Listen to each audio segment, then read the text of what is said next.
I am Ferdinand Marcos, and I am the President of the Republic of the Philippines.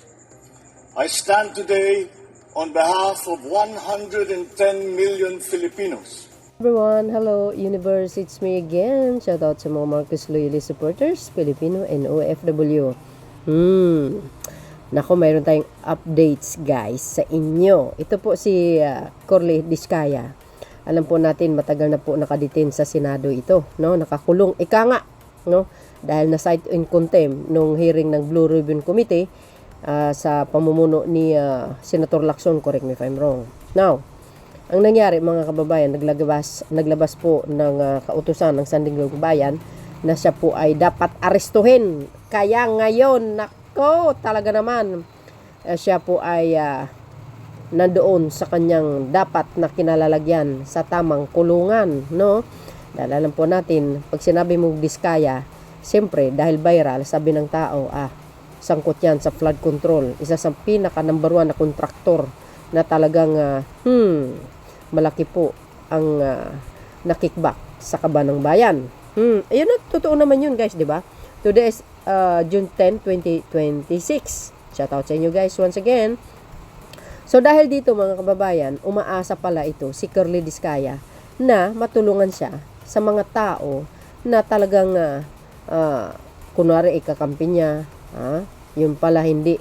Kumbaga nilagay, sabi niya kasi nilagay lang sa Senado para busalan ang kanyang bibig para hindi magsalita. Ngayon, may sinabi siya dito guys, dahil inaresto siya at ngayon nakakulong, no? Magsasalita siya sa mga sangkot sa flood control issue.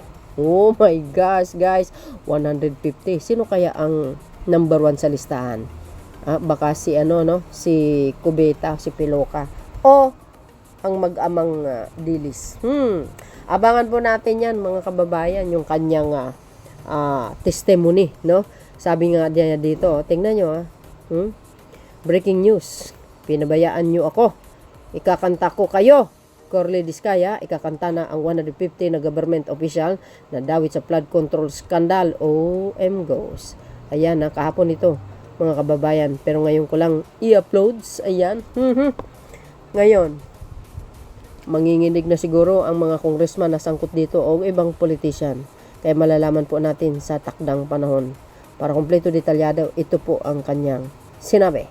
So yun mga kababayan, sinabi dito mga politikong manggagamit, kaya abangan po natin ang kanyang salaysay sa darating na panahon. Contractor Corley Diskaya on Monday said he will name more than 150 government official, including members of the Congress whom he claims received kickbacks from allegedly anomalous flood control project. For sure, kasama dyan ang 51 billion agay. Ayan basahin po natin. Sabi po dito ng DCRH, ayan, damay-damay na lahat, Corley Diskaya to name over 150 government official in the flood control kickback scheme. OM goes. Ayan na. Guys, abangan po natin sino kaya to, no? Sino kaya madadawit? For sure, kasama dyan si Pulong Duterte. I'm just, guys, my own thinking lamang. Contractor Corley Diskaya on Monday said he will name more than 150 government officials, including members of Congress, whom he claims received kickbacks from allegedly anomalous flood control project. Agay, paktay tayo ni Day. Ay, nako. Abangan po natin guys, sino kaya ang makakasama sa listahan ni Corley Diskaya. Karamihan, mostly daw sabi niya sa, sa Congress. Ay, hindi pala. Ibig sabihin niya is including ang Congress. Diyan sa House of Representatives. Sino kaya? Sabi dito, tuloy in exclusive statement obtained by DCRH News, Diskaya accused politician of exploiting and abandoning him, alleging that he was detained to prevent him from disclosing information about the alleged corruption. Actually guys, ang asawa nito naunang naaresto at kinulong sa Cebu. Correct me if I'm wrong, ang alam ko sa Cebu no? Sabi po dito mga kababayan ay mga politikong manggagamit, ginamit at pinabayaan nila ako. Ipinakulong ako dito sa Senado para mabusalan ang bibig ko. Agay, sino kaya ito guys, no? Ngayon wala na ako sa Senado, marami po akong papangalanin. Politiko, damay-damay na lahat. Ay, nako po. Kailangan may sapat na ebidensya ito si Diskaya, ano? Hindi naman ho pwedeng mag-name drop ka without backup evidence. He described the politician who allegedly benefits from the project as greedy crocodiles and condemned what he called their insatiable appetite agay for public funds. Agay. Nako, parang mayroon akong naisip pa. Naisip niyo ba yung naisip ko, guys? Kasama kaya dyan si, si Piloka? Who knows, mga beswa. Tuloy. Sabi dito, mga kababayan, Diskaya also apologized to the public saying he and his associates had allowed themselves to be used by people in power.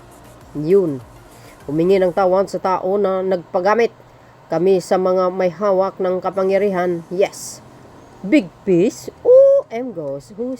Who is this people, guys? Who is this people? Oh my gosh, big fish. Siguro kami. Pero hindi kami buhaya or big crocodile. Magkaiba anyo ng hayop yun. Agoy, tama, he said.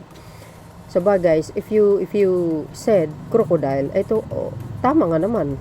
Di ba? Hayop naman yun. Kukumpara mo kay Curly Diskaya, he is a human being. Di ba? He maintained that their project were neither ghost nor substandard projects and were legitimate, fully complying with the government contracts. Oh my gosh. Baka naman guys, no, sa kanyang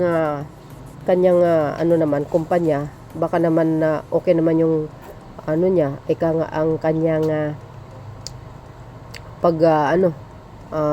pagtatrabaho. Kaso lang ang problema, pagdating sa lokal, baka doon ang may kickback talaga. Baka hindi naman siya. Who knows? I'm just lang guys, no. It's my only opinions lang or thinking lamang. Malay natin ginamit pala siya. Pero ang katotohanan baka yun binusa yung ibang pera sa pagdating sa baba. Sa ibang regions. So, 'di ba? Parang ganoon ang datingan. Ayun naman ay aking pananaw lamang. Ginamit lang siya para lang makasikwat. Or else ay kasabwat. Yun lang naman yun Dahil wala kaming ghost project at substandard project, itinupad namin ng maayos kung ano ang nakasaad sa kontrata na 100% at may insurance warrant bond na pwedeng habulin upang hindi malugi ang gobyerno. Well, sana totoo yan. Where's the dapat may sapat na ebidensya kung totoo yung sinasabi niya na hindi substandard. Yun nga, sinabi ko guys, baka sila nagtatrabaho silang maayos silang kausap ng pamahalaan noong panahon na yun. Kanya lang pagdating sa humahawak sa baba or sa local governments, baka doon na nagkakaroon ng problema. Ayun, no. Diskaya question why he would reveal the identities of more than the 150 officials when according to him, he was already punished after naming 17 individuals allegedly involved in the flood control controversy. Sa 7 na nasa kapangyarihan pa lang nang nabanggit namin, binusalan at ikinulong niyo ako ng 9 months.